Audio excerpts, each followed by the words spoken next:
저는 많은 분들이 아실 거라고 생각했는데요. 의외로 잘 모르시더라고요. 부동산 전세 계약할 때, 월세 계약할 때 어떻게 하는지 내일 부동산 계약서 쓰러 가신다면 오늘 이 영상이 큰 도움이 되실 겁니다. 부티인의 부동산 교과서 이제 시작하겠습니다.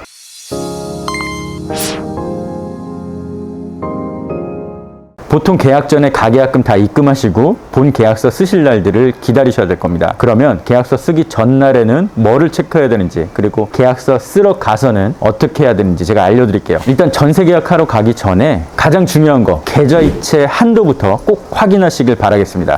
살면서 몇백만 원, 몇천만 원 계좌이체 할 경우가 많지 않은 데다가 이 부동산 계약이라는 거는 보통 2년에 한 번, 몇 년에 한 번씩 하게 됩니다. 그래서 계좌이체 한도가 안 되는 분들이 있어요. 몇천만 원 보내야 되는데 100만 원밖에 안 된다든지. 그래서 계약서 쓰러 가기 전에 내 계좌이체 한도를 꼭 확인하셔야 됩니다. 평일이라면 은행 가서 간단히 계좌이체 한도 늘릴 수 있는데요. 계약서 쓰는 날이 주말이라든지 아니면 밤에 쓴다든지 그러면 상당히 곤란해질 겁니다. 그러니까 계좌이체 한도 미리 확인하시고 모자라면 꼭 늘려놓으시길 바라겠습니다. 이걸로 가장 중요한 거 준비가 다 됐고요. 신분증, 도장 챙겨가시길 바라겠습니다. 이제 드디어 계약날이 됐습니다. 근데 우리는 보통 가계약금을 입금하고 문자로 웬만한 내용들은 주고받았을 거예요. 그래서 계약서 쓰시는 날에는 전의 내용들이 계약서에 잘 쓰여지는지, 그리고 앞에 있는 사람이 주인이 맞는지 이렇게 잘 확인하시면 되겠습니다. 자, 이제 부동산 사무실에 앉았습니다. 앞에 생소한 계약서 이런 것도 여러 가지 서류가 보일 텐데요. 제일 중요하게 확인해야 될 거, 등기부 등본입니다. 이 등기부 등본에는 지금 현재 집주인이 누구인지 나오고요. 그리고 이 집을 담보로 대출 아니면 다른 권리 등이 어떻게 설정되어 있는지가 나옵니다. 등기부 통해서 주소, 주인의 인적사항, 그리고 현재의 대출 이런 부분 내용 꼭 확인하시면 되겠습니다. 이 등기부는 돈 보내기 전에 한 번씩 꼭 확인하셔야 돼요. 계약금 입금할 때, 중도금 입금할 때, 그리고 나중에 잔금 입금 전에 꼭 확인하시길 바라겠습니다. 부동산을 끼고 거래를 했다면 부동산에서 다 그때그때 떼서 확인시켜 드릴 겁니다. 두 번째 확인해야 될 거, 내 앞에 있는 사람이 진짜 집주인이 맞는지 확인하시길 바라겠습니다. 확인 방법은 간단해요. 등기부 등본 그리고 신분증으로 확인하시면 되는데요. 등기부 등본에는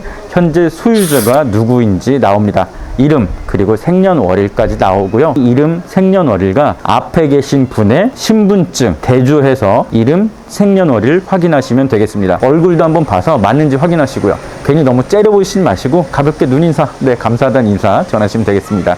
이렇게 주인이 누군지 확인하시면 되는데 정말 만에 하나 신분증 위조가 의심된다 그러면 공인중개사한테 요청하십시오. 신분증 진위 여부 확인 사이트가 따로 있습니다. 매우 간단하게 확인하실 수가 있어요. 그래서 이렇게 집주인 확인이 가장 중요한 부분 중에 하나고요. 가급적이면 언제든 집주인을 한번 만나시는 게 좋습니다. 계약서 쓸 때 잔금날 집주인을 직접 한 번쯤은 만나시는 게 가장 좋고요. 계약 때는 웬만하면 만나시는 게 제일 좋죠. 서로 처음 얼굴 보는 자리고 실제 중요한 서류인 계약서에 서명 날인을 하는 자리니까요. 이런 내용들 중간에 부동산 꼈다면 다 확인시켜 줄 거고요. 만약에 혹시 부동산의 규칙 사유로 이런 확인 과정에서 뭔가 내가 탈난다 그러면 부동산 통해서 내 손해를 보전받으실 수도 있습니다. 최악의 경우니까 안 일어나면 제일 좋겠죠. 이제 우리는 계약 내용이 맞는지 한번 확인해야 됩니다. 집 주소, 동호수까지 확인하시고요. 계약금, 보증금, 잔금, 월세 얼마인지 확인하시고요. 들어가는 날짜, 잔금일, 그리고 계약 기간이 얼마인지 내가 서로 합의됐던 그런 내용들이 맞는지 꼼꼼히 확인하시길 바라겠습니다. 뭐 가장 기본적인 내용이니까 잘 확인하시겠죠. 그 다음에는 특약사항 확인하셔야 되는데요.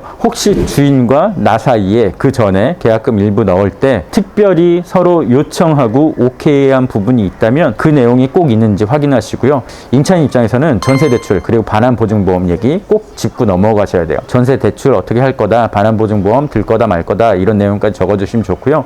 요즘 워낙 전세대출이 안 나옵니다. 그래서 전세대출이 안 나올 경우에는 어떻게 한다든지 이런 내용도 가급적이면 특이하게 넣어두시는 게 좋아요. 임차인 입장에서라면 전세대출이 안 나올 경우 내가 준 돈 그대로 돌려받고 이 계약은 없는 걸로 하겠다 이렇게 넣어주시는 게 제일 좋겠죠. 전세가 귀할 때는 이런 얘기가 씨알도 안 먹힐 수 있는데 한번 요청은 드려볼 만합니다. 임대인 입장에서는 집을 깨끗하게 써주세요 라든지 집에서 반려동물이나 흡연 금지라든지 이런 부분들, 집의 관리나 이런 부분들을 꼼꼼히 특이하게 적어두시는 게 좋겠죠. 가장 분쟁이 많이 일어나는 게 하자나 하자 보수에 대한 내용이니까요. 이런 것들 어떻게 살 건지 구체적으로 적어두시는 게 제일 좋을 겁니다. 특별한 사항이 없다 없다면 굳이 적지 않으셔도 됩니다. 그리고 임차인 입장에서 지금 현재 집주인이 이 집을 담보로 대출이 있다면 그걸 어떻게 할 건지, 아니면 앞으로 대출 같은 걸 더 받을 건지 아닐 건지, 이런 내용도 써두시는 게 좋겠죠. 보통은 현재 등기부상 을구의 내용을 그대로 이어간다, 다른 권리관계를 만들지 않는다, 뭐 이런 정도로 적어서 임차인 보호하기 위한 그런 조항들을 넣습니다. 이제 계약서 아랫부분에는 임대인의 인적사항, 이름, 주소, 주민번호, 전화번호가 들어갈 거고요. 그 밑에 임차인의 인적사항, 이름, 주소, 주민번호, 전화번호가 들어갈 겁니다. 맞게 쓰여 있는지 꼼꼼히 확인하시고요. 그 밑에는 부동산의 상호, 등록번호, 주소, 전화번호 이렇게 쓰여질 겁니다. 나중에 대표 공인중개사가 서명 날인을 해야 돼요. 이제 다른 서류, 확인 설명서란 서류를 보겠습니다. 부동산 통해서 거래할 때 필수 발급 서류인데요. 이 건물 내부, 외부 또는 보이지 않는 상태들이 어떤 건지에 대해서 쓰여 있는 그런 서류입니다. 다시 강조하지만 부동산 필수 발급 서류고요. 공인중개사가 공문서를 확인하거나 유관으로 확인하거나 또는 임대인께 묻거나 해서 빈칸들을 채워 넣을 의무가 있습니다. 이렇게 확인 설명서까지 다 마쳤으면 이제 계약서 그리고 확인 설명서에 이름 쓰고 도장 찍고 하면 되겠습니다. 그리고 보통 계약금 입금하게 될 텐데요. 여기서 진짜 중요한 거, 이 돈은 꼭 소유주 명의의 통장으로 넣으셔야 돼요. 어떠한 경우에라도 소유주가 아닌 다른 사람 명의의 통장으로 넣으시면 큰일 날 수가 있습니다. 등기부상 소유주, 계약서상의 소유주, 그리고 통장, 계좌의 명의가 다 같아야지 되고요. 소유주 명의의 통장으로 넣으시길 바라겠습니다. 근데 이 소유주와 합의가 된다면 다른 분 통장으로 넣으셔도 되는데, 그럴 때는 웬만하면 계약서상에 그 내용을 적어 놓으시길 바라겠습니다. 아니면 어차피 계약금은 영수증을 받으시는데요. 근데 그게 아니라면 영수증 받으실 때라도 그 내용을 써놓고 소유주의 도장을 찍어서 보관하시길 바라겠습니다. 예를 들어 홍길동이 소유주인데요. 박보검 이름 통장으로 넣어달라. 가급적 안 그러시는 게 좋고요. 혹시나 그래야 된다면 계약서상에 일단 한번 써달라고 얘기하시는 것도 좋습니다. 근데 그것도 안 된다 그러면 영수증에라도 써달라고 하십시오. 이렇게 내 소중한 보증금 꼭 지키길 바라고요. 여기서 한 가지 걸리는 게 있습니다.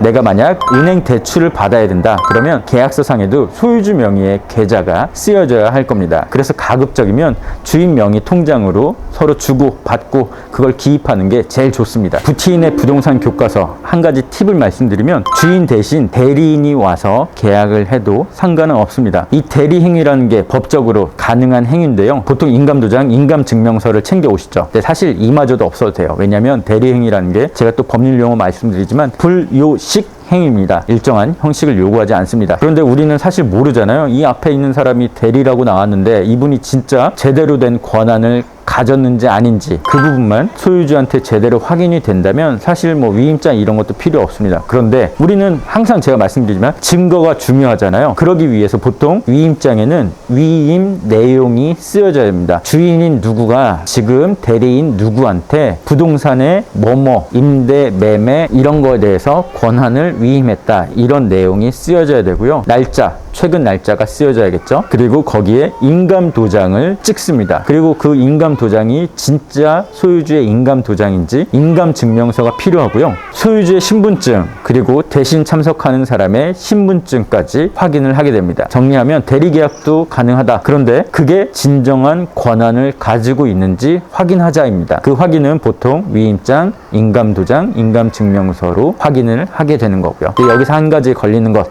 또 은행이 걸립니다. 은행 같은 경우 내가 전세 자금 대출을 받는다 그러면 대리 계약한 계약서는 인정해주지 않고 있어요. 그러니 은행 대출을 받아야 된다면 꼭 주인이 참석하셔야 되고요. 그래서 계약서 쓰기 전에 부동산한테 미리 얘기를 해두는 게 좋습니다. 내가 전세 대출을 받으려고 하는데 알아보니 대리 계약은 안 된다더라. 이 부분 참고하고 진행해달라. 그러면 가급적이면 주인분하고 시간을 맞출 거고요. 그게 아니라면 부동산만의 방법으로 또 해결을 하게 될 겁니다. 부티인의 부동산 교과서, 제가 전세 계약서 당일날 어떻게 해야 되는지 알려드리고 있는데요. 이번에 실전 팁 2가지 알려드리고 끝맺을게요. 실전 팁 첫 번째, 우물쭈물하지 말고 물어보십시오. 과감하게 분명하게 물어보십시오.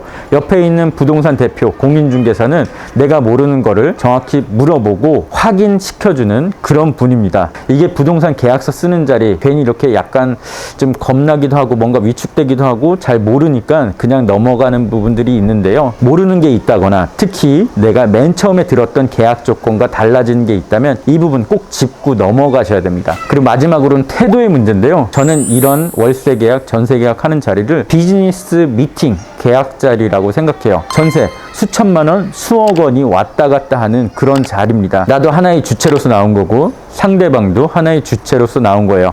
몇 억이 왔다 갔다 하는 되게 중요한 비즈니스 미팅 자리다, 협상 자리다, 계약 자리다, 이렇게 생각하시고 나가시는 게 좋을 것 같습니다. 왜냐하면 서로 예의를 안 지키신 분들 상당히 많고요. 뭐 아무튼 그래서 그래요. 상식적이지 않은 그런 행동들도 많이 보이기 때문에 제가 거듭 말씀드리지만 몇 억씩 오가는 되게 큰 돈이 걸린 비즈니스 미팅 자리입니다. 부티인의 부동산 교과서, 오늘 제가 전세 계약서 쓰는 날 말씀드렸습니다. 전세 계약서 계약하기 전에 뭘 준비해야 되는지, 계약서 쓸 때는 어떤 것들을 확인해야 되는지까지 말씀드렸고요. 계약서 쓰는 거 잘 모르겠다 그런 분들한테 좋은 교과서가 되길 바라겠습니다. 지금까지 부틴이었습니다.